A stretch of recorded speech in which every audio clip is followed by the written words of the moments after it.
ये कहानी ज्यादा पुरानी नहीं है। श्रीजिता को एक सपना बार बार दिखाई पड़ रहा था। वह इस सपने में एक मंदिर को देख रही थी, परंतु इस बार उसने जो कुछ भी देखा उसे देखने के बाद वह बहुत डर जाती है। उसने देखा कि उस मंदिर में कुछ लोग एक आदमी को बहुत मार रहे हैं। उसको मारता हुआ देखकर वह डर जाती है और तेज आवाज में चिल्लाती हुई जाग जाती है। उसकी माँ दूसरे कमरे से भागती हुई उसके पास आती है और उसे दिलासा देती है कि ये एक सपना है, कोई हकीकत नहीं है। श्रीजिता भी इस बात को गांठ बांध लेती है कि ये तो एक सपना ही है। भला सपने में दिखाई देने वाली चीज हकीकत कैसे हो सकती है, ऐसा उसको लग रहा था। परंतु उसके साथ आगे जो कुछ भी होने वाला था वह उन सब से अनजान थी। दरअसल श्रीजिता कॉलेज की स्टूडेंट थी और कुछ दिन बाद उसको एक पिकनिक प्लान पर जाने के लिए कॉलेज की तरफ से इनवाइट किया गया था। श्रीजिता पिकनिक पर जाने के लिए बहुत ज्यादा खुश हो रही थी। साथ में उसके दोस्त भी उसके साथ जाने के लिए राजी हो गए थे। सभी स्टूडेंट एक बस में सवार होकर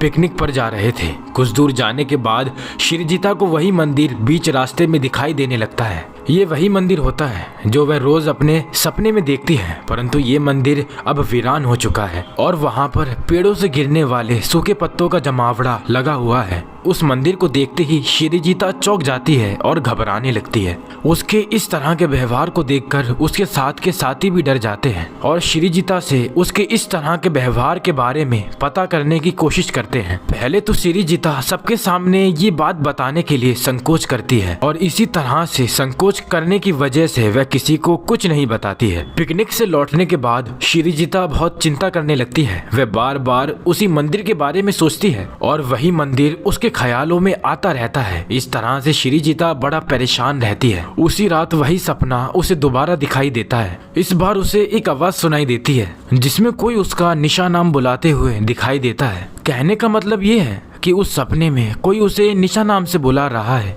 निशा है कौन? श्रीजिता को इस बारे में कुछ पता नहीं चलता और वह उठकर जाग जाती है। जब वह उठती है तब उसके चेहरे पर बहुत पसीना आ रहा होता है और वह बहुत डरी हुई होती है। श्रीजिता इस बारे में अपनी माँ को बताती है और वह ये भी बताती है कि जो मंदिर मैं सपने में देखती हूँ, पिकनिक जाते समय बीच रास्ते में मुझे वह मंदिर दिखाई दिया था और आज रात कोई मुझे निशा नाम से बुला रहा था। उसकी माँ को हैरानी होती है जब वह ये बात बताती है कि सपने में दिखाई देने वाला मंदिर हकीकत में भी है।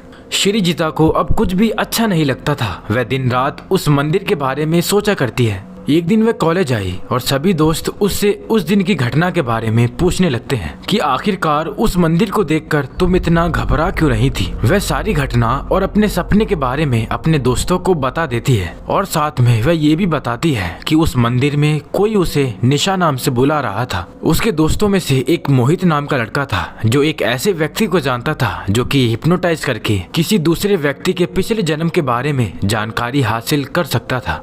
उसने श्रीजिता को सजेशन दिया कि तुमको उस व्यक्ति से जरूर मिलना चाहिए, ये तुम्हारी समस्या को हल कर देंगे। अब श्रीजिता को इसका हल पता चल गया था तो उसने थोड़ी भी देर न करी और हिप्नोटाइज करने वाले व्यक्ति जिसका नाम देवा है उससे मिलने गई। श्रीजिता देवा को सारी बात बताती है, जिसे सुनने के बाद देवा श्रीजिता को एक कुर्सी पर बैठाकर हिप्नोटाइज करता है और उसके अतीत में झांकने की कोशिश करता है। धीरे धीरे श्रीजिता नींद के आगोश में खो जाती है और वह अपने अतीत में चली जाती है। वहाँ उसे बहुत धुंधला धुंधला दिखाई देता है। वह देखती है कि कोई लड़का उसे पकड़कर खींचकर ले जा रहा है, परंतु उसे कुछ भी साफ नजर नहीं आता है। इतने में ही श्रीजिता इतना डर जाती है कि देवा को मजबूरन अपना हिप्नोटाइज तोड़ना पड़ता है। देवा के पूछने पर श्रीजिता बताती है कि अतीत में किसी लड़की को कोई खींच रहा था और पकड़कर कहीं ले जा रहा था, परंतु मुझे कुछ भी साफ नहीं दिखाई दे रहा था। मैंने देखा किसी लड़के को एक दूसरा व्यक्ति मार रहा है और वह निशा निशा चिल्ला रहा है। श्रीजिता को अतीत में वही सब दिखाई देता है जो उसे अपने सपने में नजर आता है, परंतु वह अभी भी कंफ्यूज है कि निशा नाम की लड़की कौन है जो मुझे बार बार सपने में दिखाई देती है। हिप्नोटाइज से उसे कोई भी फायदा नहीं मिलता क्योंकि हिप्नोटाइज में उसे अतीत का सब धुंधला दिखाई देता है। अब श्रीजिता का मन भी उत्साहित हो जाता है। इस वजह से अपने मन को शांत करने के लिए वह उस मंदिर वाली जगह पर दोबारा जाती है। जैसा कि बताया गया है कि मंदिर वीरान हो चुका है तो उस मंदिर में बहुत से राज दफन है। श्रीजिता जैसे ही उस मंदिर के गेट पर पहुंचती है, उसे मंदिर के गेट पर धुंधले धुंधले से अपने अतीत के दृश्य दिखाई देने लगते हैं। वह जैसे ही मंदिर के गेट पर हाथ लगाती है, उसे पीछे से किसी के बुलाने की आवाज आती है जो उसके पिछले जन्म का नाम निशा को बुला रहा था। वह तुरंत पीछे मुड़कर देखती है, परंतु उसे कोई नजर नहीं आता। वह इसे अपना भ्रम समझकर मंदिर के गेट को खोलती है और आगे बढ़ने लगती है। वह जैसे जैसे आगे बढ़ती है, वैसे ही वैसे उसे अपने पिछले जन्म के एक एक दृश्य नजर आने लगते हैं। तभी उसे आवाज आती है कि आओ निशा, मेरे पास आओ, मैं तुम्हारा कई जन्मों से इंतजार कर रहा हूँ। वह देखती है कि उसके सामने एक कब्र बनी हुई है और वह आवाज उस कब्र में से ही आ रही है। और वह जैसे ही उस कब्र को छूती है कि तभी अचानक आसमान में से बिजलियां चमकने लगती हैं और बहुत तेज हवाएं चलने लगती हैं। इतने में ही शिरीजिता को अपने अतीत के बारे में सब कुछ दिखाई देने लगता है। दोस्तों, अब कहानी फ्लैशबैक में जाती है जहाँ शिरीजिता निशा के नाम से जिंदगी जी रही होती है। कहानी कई साल पीछे चली जाती है। वर्तमान की शिरीजिता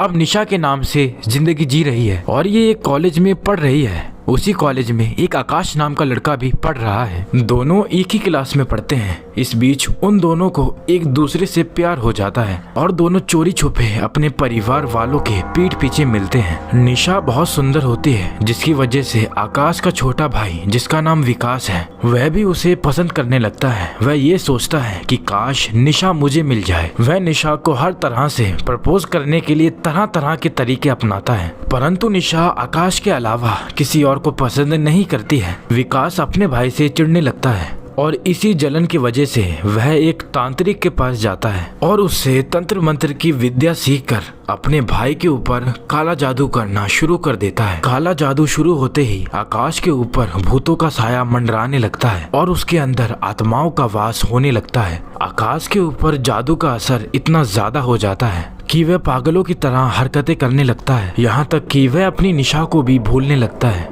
लेकिन निशा अपने प्यार को कभी भी खोना नहीं चाहती थी। वह आकाश से सच्चा प्यार करती थी, इसलिए निशा आकाश के घर आ जाया करती थी। विकास को उसका आकाश के पास आना जाना पसंद नहीं था, क्योंकि उसने जादू का सहारा इसलिए लिया था ताकि निशा आकाश से दूर हो जाए और निशा मेरे पास आ जाए। परंतु उसके इतना कुछ करने के बाद भी निशा आकाश के ही करीब आ रही थी। इस बीच आकाश के भाई विकास ने चाल चली। उसने निशा से कहा कि तुम पास वाले मंदिर आ जाना और वहाँ पर मैं अपने भाई आकाश को भी ले आऊंगा, जहाँ मैं तुम्हारी शादी आकाश के साथ करवा दूंगा। मंदिर में लाने से आकाश भी ठीक हो जाएगा, क्योंकि मंदिर में भूतों का असर नहीं होता। उसके इतना कहने से ही निशा उसकी चिकनी चुपड़ी बातों में फंस जाती है और उसके कहे अनुसार मंदिर में आ जाती है। वहाँ पर विकास के साथ आकाश आ जाता है। विकास के साथ दो दोस्त और होते हैं। निशा भी उस मंदिर में पहुँच जाती है, परंतु विकास का कुछ और ही इरादा था। उसने मंदिर के सामने एक कब्र पहले से ही खोद रखी थी, जिसका बिल्कुल भी ज्ञान निशा को नहीं था। अब यहाँ पर विकास अपनी चाल चलता है और आकाश को मारने लगता है। वह उसको इतना मारता है कि उसे अधमरा कर देता है। तभी यहाँ पर निशा विकास से पूछती है कि तुम अपने भाई को क्यों मार रहे हो? तो फिर विकास बताता है कि मैं तुमसे बहुत प्यार करता था,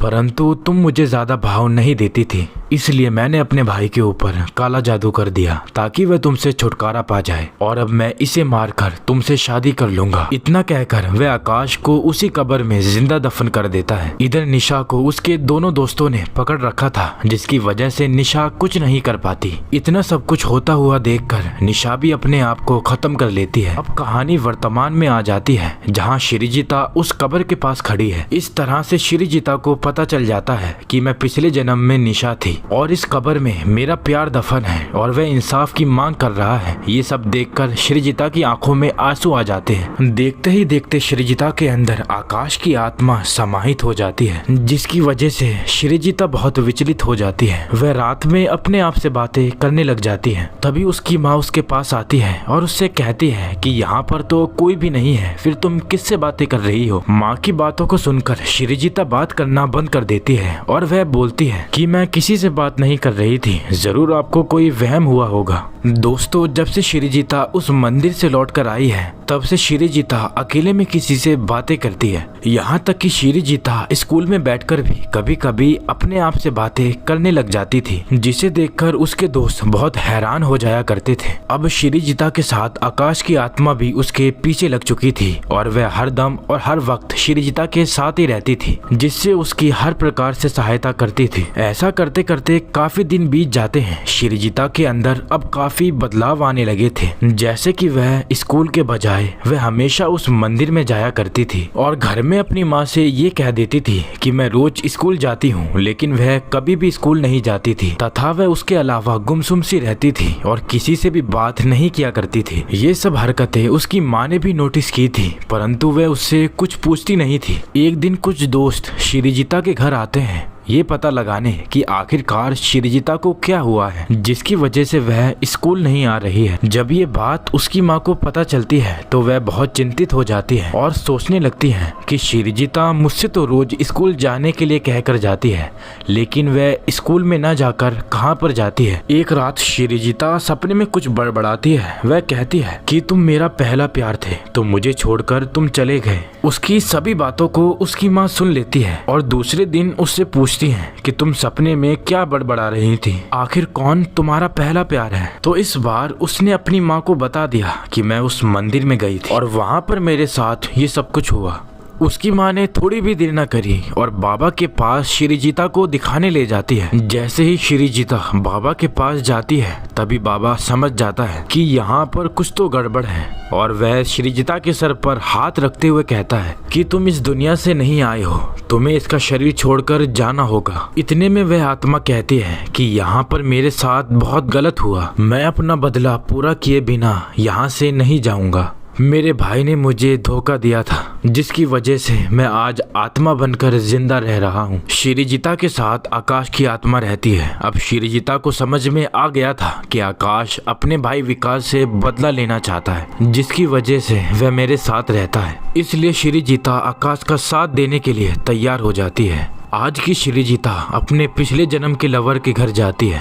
वहाँ उसे विकास मिलता है, परंतु विकास श्रीजिता को पहचान नहीं पाता। श्रीजिता कहती है कि विकास, तुमने शायद मुझे पहचाना नहीं, परंतु मैं तुम्हें जानती हूँ। तुम विकास हो जिसने अपने भाई के प्यार को मार दिया था और बाद में तुमने आकाश को भी मार दिया।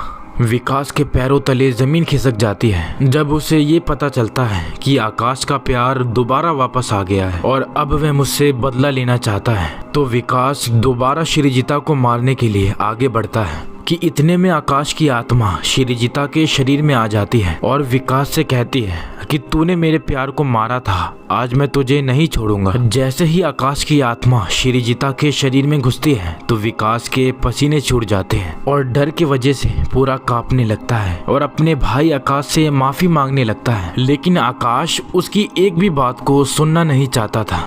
दूसरी तरफ श्रीजिता की माँ अपनी लड़की से कोई गलत काम ना हो जाए, इसकी चिंता उसकी माँ को सताने लगती है और वह पुलिस की एक टीम को विकास के घर बुलाकर ले आती है और अपनी बेटी से कहती है कि श्रीजिता, इसने जो तुम्हारे साथ किया था उसकी सजा तुम नहीं दोगी, ये काम पुलिस का है। परंतु श्रीजिता के शरीर में रहने वाली आकाश की आत्मा बहुत ज्यादा गुस्से में थी। उस समय श्रीजिता का रूप देखने लायक था। उसके बाल चारों तरफ बिखर गए थे और उसका चेहरा बहुत लाल हो गया था। श्रीजिता की शक्ल बहुत गुस्से वाली हो गई थी। श्रीजिता की माँ आकाश की आत्मा से विनती करती है कि मेरी बेटी को छोड़ दो, तुम्हारे भाई ने जो कुछ भी किया था उसकी सजा पुलिस वाले जरूर देंगे। श्रीजिता की माँ आकाश की आत्मा के सामने बहुत गिड़गिड़ाती है। उसके बाद ही आकाश श्रीजिता को हमेशा के लिए छोड़ पाता है और यहाँ पर पुलिस विकास को पकड़कर हमेशा के लिए जेल की हवा खिलाने के लिए ले जाती है।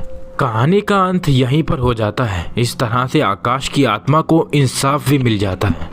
दोस्तों, एक छोटी सी रिक्वेस्ट है, अगर वीडियो अच्छी लगी हो तो वीडियो को लाइक एंड चैनल को सब्सक्राइब जरूर कर ले। अभी मैं आपसे अलविदा लेता हूँ, मिलेंगे एक और नई डरावनी कहानी में।